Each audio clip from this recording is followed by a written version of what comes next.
महिलाएं परिवार बनाती हैं, परिवार घर बनाता है, घर समाज बनाता है और समाज देश बनाता है। इसका सीधा अर्थ यही होता है कि एक महिला का योगदान हर जगह है।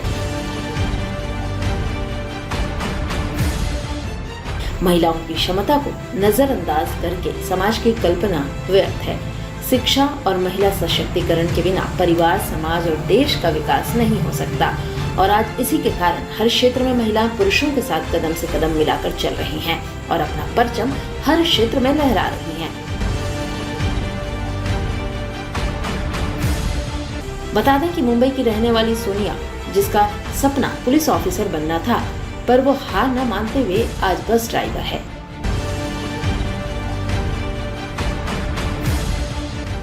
वैसे मैं भिवानी डिस्ट्रिक्ट से हूँ, तो शामली तहसील से, और मैं जींद में यहाँ पे 18 साल से रह रही हूँ पिछले। सर 12th क्वालिफिकेशन है, BCA किसी रीजन से छूट गई थी। और परिवार में सर वैसे तो सभी हैं, बट सपोर्ट देने वाला ओनली मम्मी है, जिसने मुझे आज तक सपोर्ट दिया है। और सर ऐसी कंडीशन तो मुझे नहीं पता था मैं कभी यहाँ पे आऊँगी।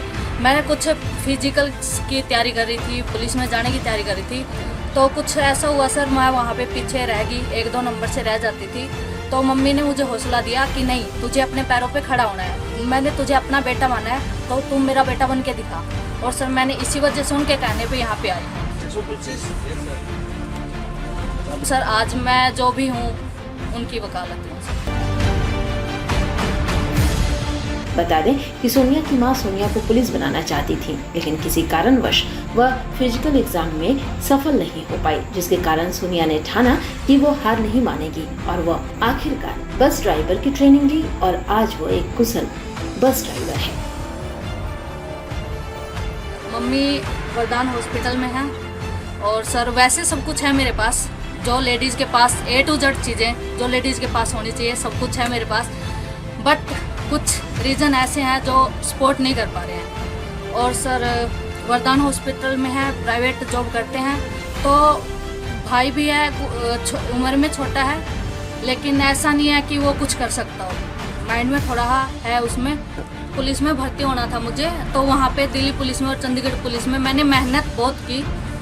मेरे एक गुरु रहे हैं जिन्होंने मुझे सपोर्ट किया है, वैसे मेरी रिलेशन में ही है वो, बट मेरे गुरु के साइड से हैं, उन्होंने भी मुझे सपोर्ट किया है। आज जो मैं अपने पैरों पे खड़ी हूँ, एक टाइम ऐसा था जब मुझे मेरी मम्मी ने मुझे मतलब दिल्ली पुलिस की फिजिकल पहली बार जब मैं बाहर देने गई थी, तो मम्मी ने मना कर दिया था, क्योंकि मेरी कंडीशन ऐसी थी, 1 वीक से मैं बीमार थी और मैं अपने पैरों पे खड़ी भी नहीं हो पा रही थी। तो मम्मी ने मेरी वो चीज़ देख के मुझे रोकने की कोशिश की, बट सर मेरे अंदर वो जुनून पैदा हो चुका था, क्योंकि बचपन से मम्मी ने एक ही शिक्षा दी थी, तेरे अपने पैरों पे खड़ी हो तो सर उस टाइम पे मुझे लगा कि नहीं, कुछ करके देखना है, एक बार ट्राई करके देखती हूँ, बाद में देखा जाएगा।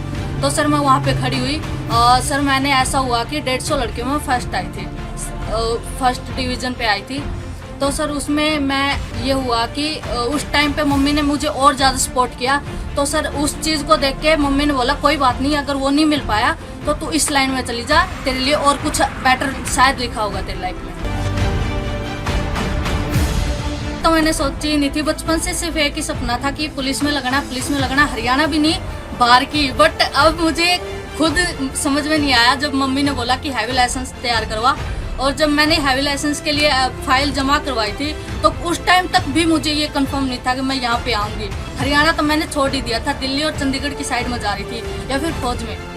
तो सर उस वजह से तो मुझे वहाँ पे तो सपने क्या कुछ भी नहीं सोच रखा था। अब एकदम से यहाँ पे आई हूँ तो सर फील ही नहीं होने देते, सर भी कुछ फील नहीं होने देते कि ये ऐसी कुछ है चीज़ या फिर मैं लड़की हूँ, वो मुझे अच्छे से सपोर्ट करते हैं सर। अच्छा सर मैं बस यही बोलूँगी कि कोई भी अगर आपका साथ दे या ना दे, सिर्फ अपने आप को पहचानो, अपने आगे बढ़ने की कोशिश करो, और जो हो सकता है जितना हो सकता खुद बेटर कर सकती हो। तुम लड़की हो, लड़कियों से बेटर बनो और लड़कों से और आगे बढ़ने की कोशिश करो।